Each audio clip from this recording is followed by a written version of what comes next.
2016. The reason for that is because I was either able to network my way into every position, or I was able to just be referred to or reached out to by a recruiter or the hiring manager.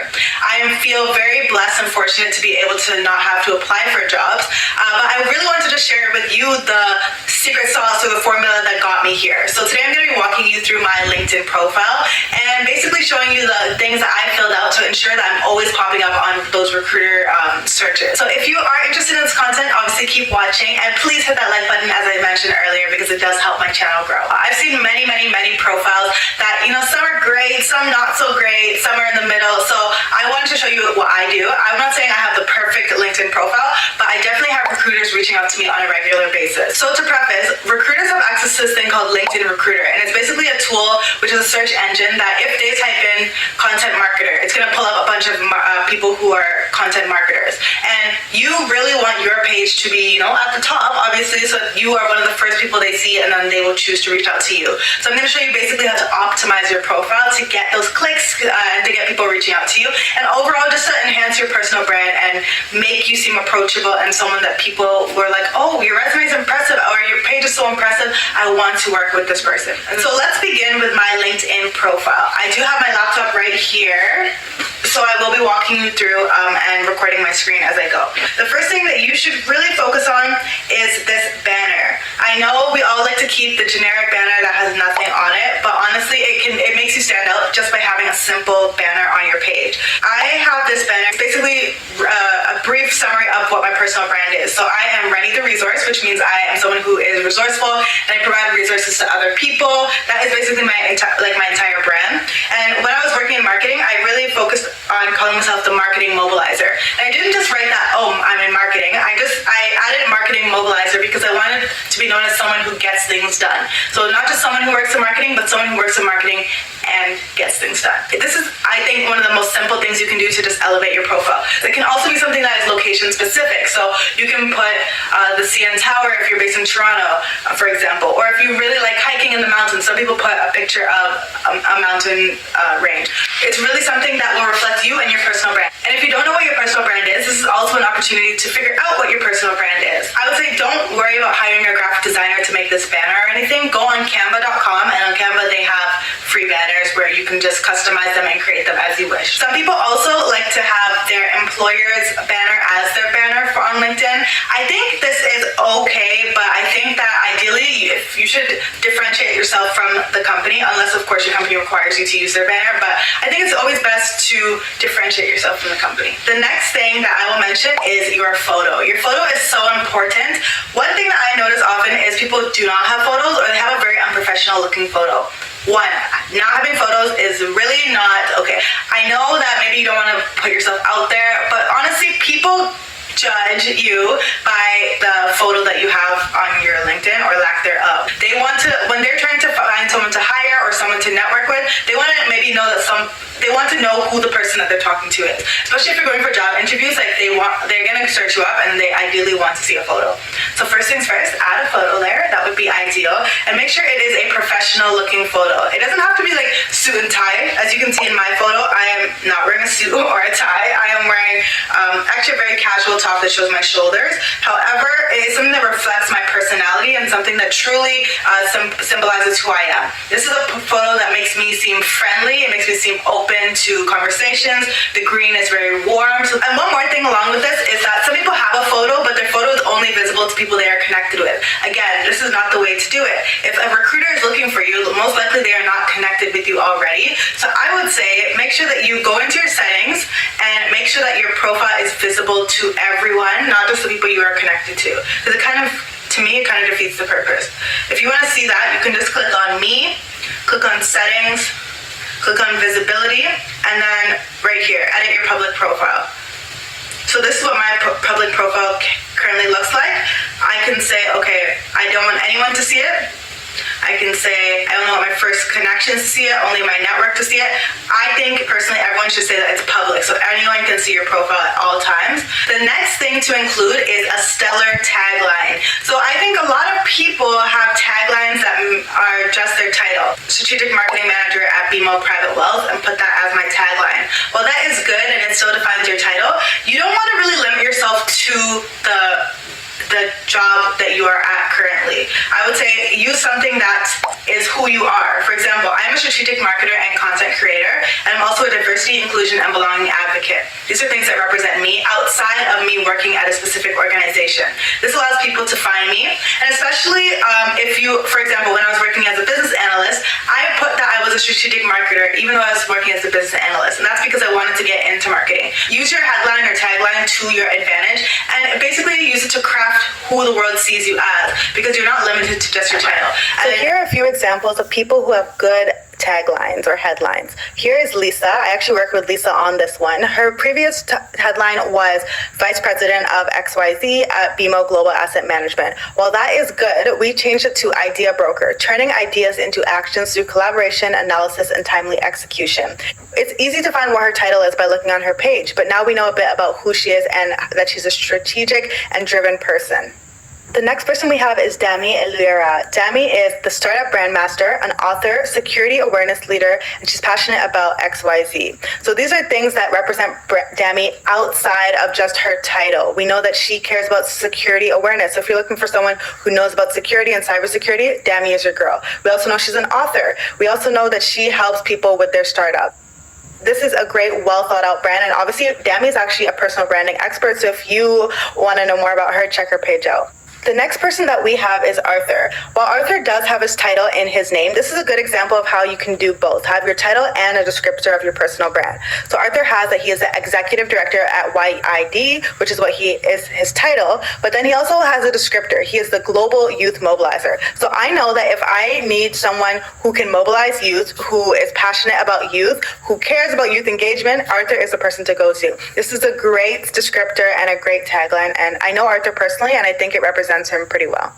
This brings me to the importance of using keywords in your sentence, in your statement, or in your profile in general. As I said, in LinkedIn Recruiter, which is what recruiters are using, they are using a tool that is basically a search engine, and it basically picks up keywords and then ranks them in order. If you are someone who is a content marketer, have content marketing and related terms throughout your entire profile so that your profile will pop up on their homepage. The next thing that you should include is your contact information.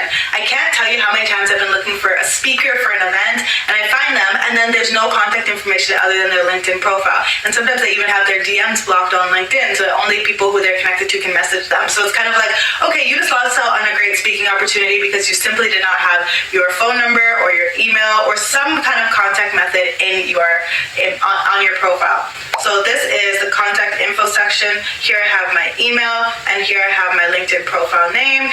Very simple. I don't really want to put my phone number online so I don't have that there, but I am fine with people having my email, and that's how I would like to be contacted. You can add a website when you have it. You can add your address. That's a little personal, but you can add your birthday. So there are so many opportunities to add content to your page that will allow people to reach out to you. The next thing that I think you should include on your profile is the open to work symbol. This is very underrated and a lot of people don't utilize this feature. This is what recruiters are literally looking for.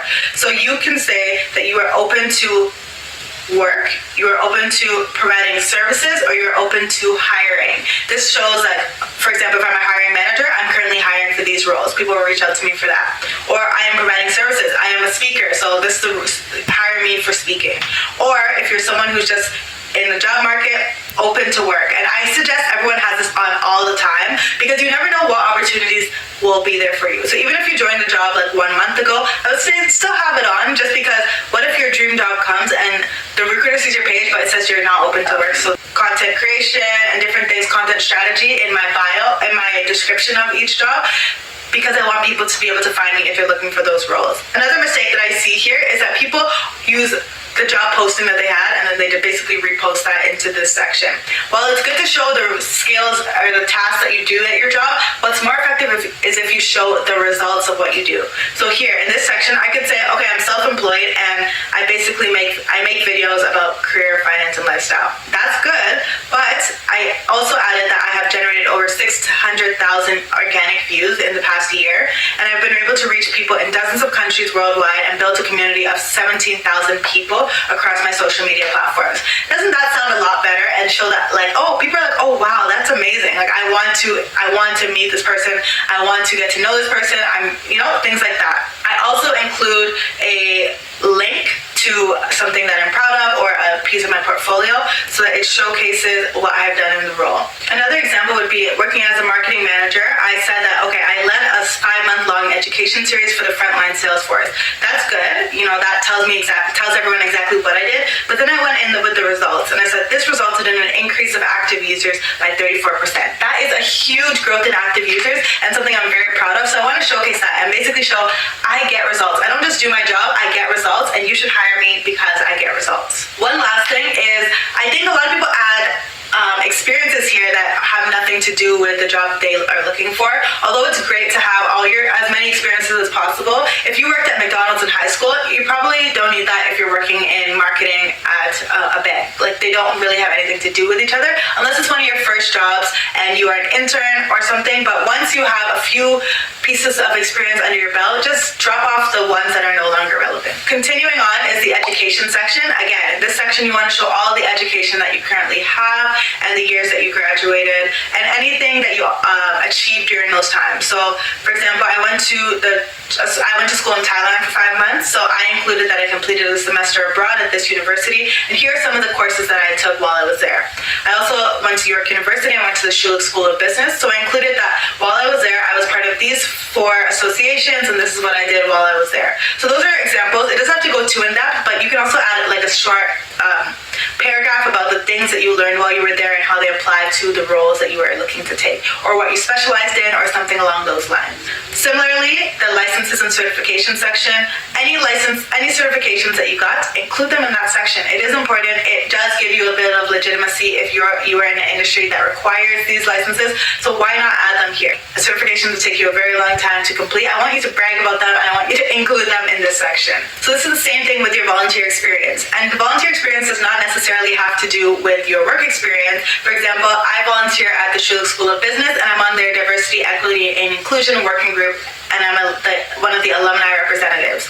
So this has nothing to do with my job at my previous job, but it does help show that I'm passionate about diversity and inclusion, and it also just helps to basically round out my profile and give it show that I'm multifaceted and it's not just all about work, but there are also other things that are important to my personality. The next section that I have is the skills and endorsement section.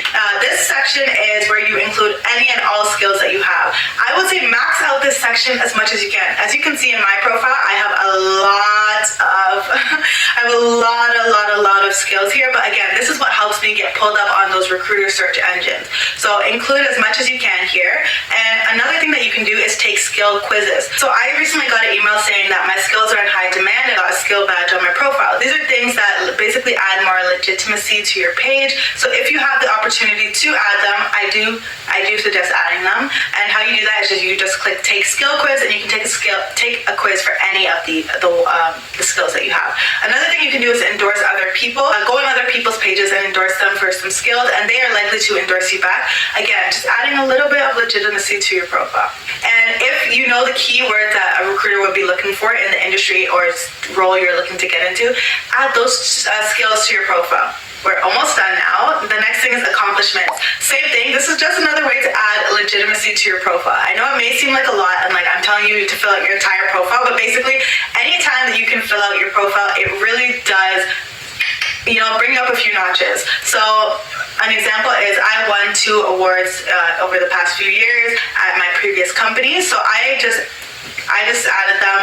If a recruiter's looking at my page, it basically, again, it's a way to legitimize you and say that, okay, this person they know what they're doing. They're capable and they know what they're doing.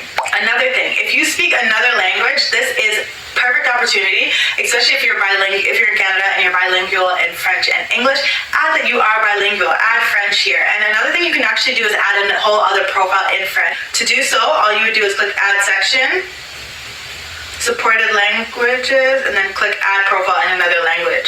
And in this section, you would basically do the same thing, but in French or Spanish or Arabic, whatever language. This can help if somebody is looking for someone who's bilingual. This is a great way to get noticed. The last thing that I'm going to recommend that you do on LinkedIn is to fill out the activity section. So it's one thing to have your profile pulled up and finished and like it's great and everything. That is amazing. We like to see a fully completed profile.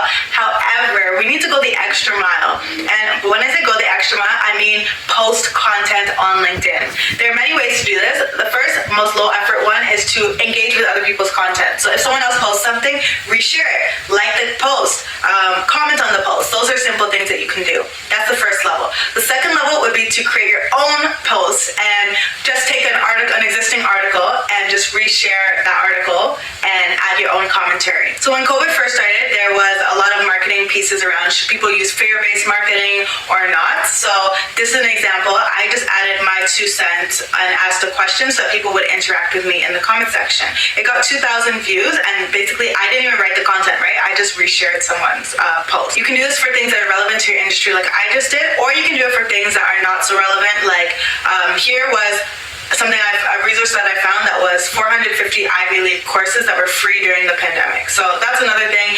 It has nothing to do with the industry I'm in, but it really was interesting to me, and I thought I would share the resource with others. So let's go on to the third and last level. The last level would be creating your post from scratch. This is important because it shows your voice and your personal brand. Of course, you commenting on other people's posts shows your train of thought and things like that, but there's nothing like posting your own content. So I post my own content pretty often, stuff about diversity and inclusion, especially. That's something that's very important to me.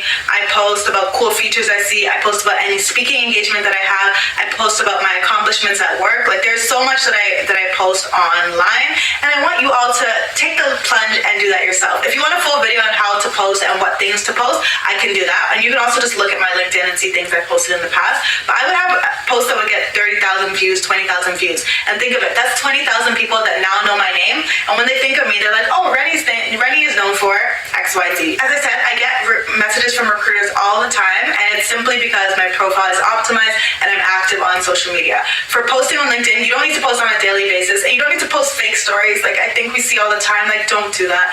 But you can post things that are interesting to you, and the most important thing with all of this is for you to be authentic. Don't try and be someone you're not just because you want to post on LinkedIn.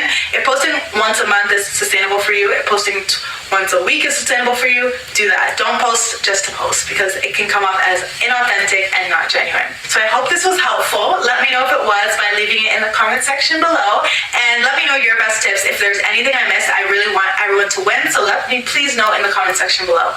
Thank you so much for watching. I hope you enjoyed, and I'll see you in the next video. Bye!